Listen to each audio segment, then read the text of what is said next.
প্রবাসীর বউয়ের মনটা কেউ বুঝতে চায় না। বাড়ির লোকরা তো বিলকুল বুঝতে চায় না যে তার স্বামী তার পাশে নাই। তার মনটা উদাও উদাও করে, অস্থিরতা কাজ করে।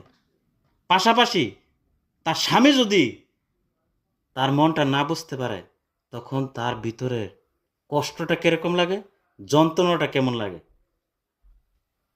তখন ওই নারীটা একমাত্র বুঝতে পারে।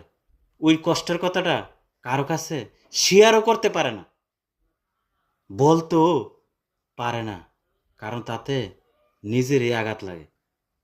যেসব ভাইয়েরা ভাই বউর মন বুঝতেছেন না, মৌরে ভালোবাসা দিতে পারেন না, আদর সোহাগ দিতে পারেন না, ভাই আপনার কাছ থেকে যদি বউ আদর সোহাগ ভালোবাসা না পায়, তাহলে সে কার কাছ থেকে আশা করবে?